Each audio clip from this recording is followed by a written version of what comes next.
ये अपडेट मैं आपके सामने लेकर के आ गया हूँ, जो कि स्टेट हेल्थ सोसाइटी की तरफ से निकल के आ रहा है। यहाँ पे जो सीएचओ का जो वैकेंसी है ना, उसका नोटिफिकेशन जारी कर दिया गया है।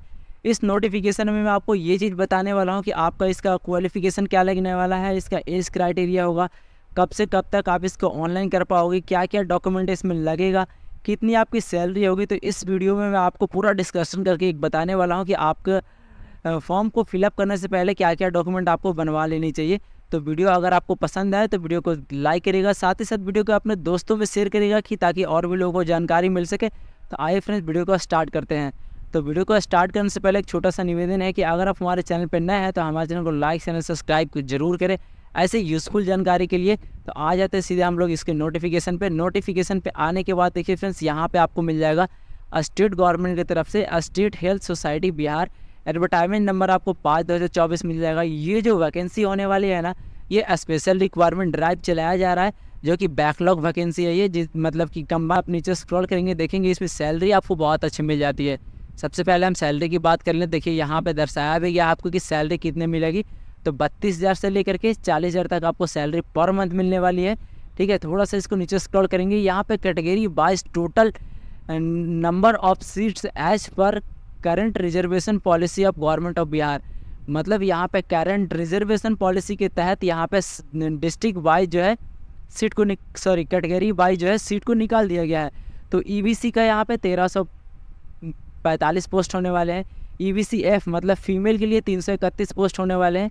बीसी के लिए 702 पोस्ट, बीसी एफ के लिए 259 पोस्ट होने वाले हैं। एससी के लिए 1200 इतना पोस्ट होने वाला है, और एससी फीमेल के लिए 230 पोस्ट होने वाला है।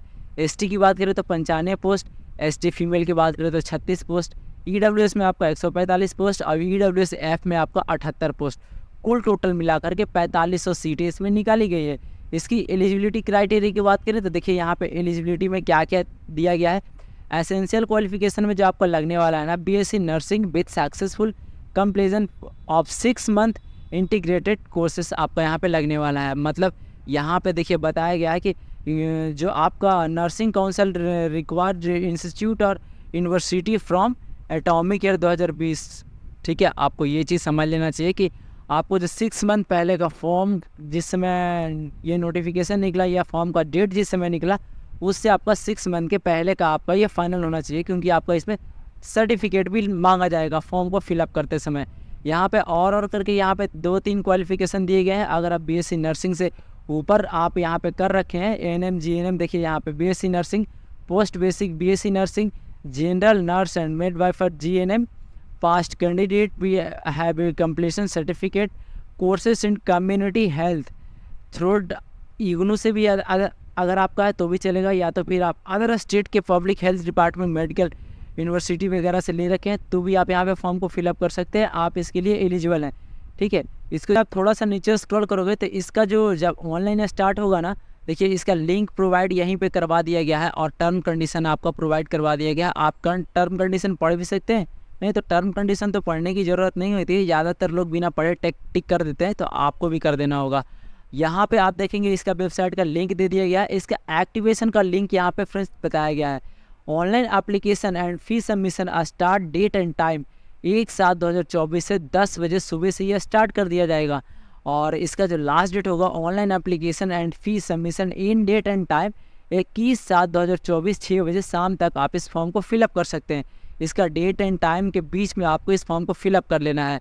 एप्लीकेशन फ़ी की बात कर लें तो ईडब्ल्यूएस बीसी ईबीसी को मेल का 500 चार्ज रहेगा और फीमेल का 250 रुपये। एससी एसटी जो कि बिहार के रहने वाले होंगे 250 रुपये मेल फीमेल दोनों का, और फीमेल और पीडब्ल्यूडी मतलब विकलांग व्यक्ति 250 रुपये का यहाँ पे चालान लगेगा। थोड़ा सा आप नीचे स्क्रॉल करेंगे, देखिए यहाँ पे एज क्राइटेरिया बता देगा। मिनिमम जो आपका एज होगा ना 1/6/2024 तक आपको 42 साल होना चाहिए। अगर 1/6/2024 तक आपको अगर 42 साल से एक दिन भी ज़्यादा होता है ना ईडब्ल्यूएस में, तो आप इस फॉर्म को फिलअप नहीं कर सकते हैं। वहीं पे फ्रेंड्स अगर आप ईडब्ल्यूएस फीमेल में आते हैं तो आपको 45 साल होना चाहिए 1/6/2024 तक। 1/6/2024 तक आपको अगर 45 साल से एक दिन भी ज़्यादा होता है तो आप इसके लिए एलिजिबल नहीं होते हैं। BC EBC male and female को यहाँ पे एक ही एज क्राइटेरिया में रखा गया है। तो BC EBC male and female 45 year तक आप इस फॉर्म को फिलअप कर सकते हैं। बात करें SC ST male and female 47 year तक आप इस फॉर्म को भर सकते हैं। इतना एज जो यहाँ पे चारों तरह का एज दिखाया गया है 1/6/2024 तक आपका एज इससे कम होना चाहिए, मतलब एक दिन भी कम रहेगा तो आप इस फॉर्म को अप्लाई कर सकते हैं। और अगर एक दिन भी ज़्यादा रहा तो आप इस फॉर्म को अप्लाई नहीं कर सकते। बात करें यहाँ पे जो मिनिमम एज क्राइटेरिया है ना वो 21 साल का होना चाहिए, मतलब कम से कम आप 21 साल के होने चाहिए। और ज़्यादा से ज़्यादा आप 42 EWS में आते हैं तो, और EWS फीमेल से आते हैं तो 45, और BC/SC मेल फीमेल है तो 45, और SC/ST मेल फीमेल है तो 47। इससे ज़्यादा आपका एज नहीं चलेगा। यहाँ पे इसका मिनिमम जो रिलैक्सेशन है ना एज का यहाँ पे दर्शा दिया गया है। आप एज को रिलैक्सेशन लेने के लिए आपको डॉक्यूमेंट क्या लगेगा, तो डॉक्यूमेंट की मैं बात कर लूँ आपके सामने। तो अगर आप बिहार के रहने वाले हैं तो आपको BC EBC से बिलोंग करते हैं, मेल या फीमेल दोनों में से कोई भी होगा, तो आपको NCL बनवाना होगा, जिसको बोलते हैं नॉन क्रीमिलियर सर्टिफिकेट, ठीक है। और अगर आप जनरल से आते हैं और अगर आप EWS कैटेगरी से बिलोंग करते हैं, जनरल में भी EWS कैटेगरी होता है, उस कैटेगरी में अगर आप बिलोंग करते हैं तो भी आपको यहाँ पे 5 साल का रिलैक्सेशन मिलने वाला है एज में। उसके लिए आपको EWS बनवाना होगा जो कि फाइनेंशियल ईयर का होगा। फाइनेंशियल ईयर कैसे होता है, तो ये जो 2024 चल रहा है इस मार्च से लेकर के 2025 के मार्च तक आपका फाइनेंशियल ईयर रहेगा, उसी में EWS वैलिड होता है, क्योंकि उसमें साफ तौर से दर्शाया हुआ होता है, ठीक है। और SC/ST मेल फीमेल की बात करें तो उनको यहाँ पे कास्ट सर्टिफिकेट लगने वाला है। तो आप लोग 1/7/2000 पहले से सारे डॉक्यूमेंट को बनवा लेंगे, क्योंकि आपको फॉर्म भरते समय किसी भी प्रकार का प्रॉब्लम ना हो। ये जो फ्रेंड्स वैकेंसी ली जाएगी ना, जो इसका फॉर्म फिलअप होगा बिल्कुल ऑनलाइन मोड होगा, ऑफलाइन मोड नहीं होगा। तो आपको डॉक्यूमेंट को बिल्कुल तैयार रखना है। तो फ्रेंड्स मैंने इस वीडियो में आपको संपूर्ण जानकारी देने की कोशिश की है कि यहाँ जो DHA का जो रिक्वायरमेंट अप्लाई होने वाला है उसमें क्या क्या इसका एलिजिबिलिटी होगी, क्या क्राइटेरिया होगा, तो सारी चीज़ें मैंने आपको डिटेल में समझाने की कोशिश की है। तो वीडियो अगर आपको पसंद आया तो वीडियो को ज़्यादा से ज़्यादा शेयर करिएगा, हमारे चैनल को लाइक एंड सब्सक्राइब करिए।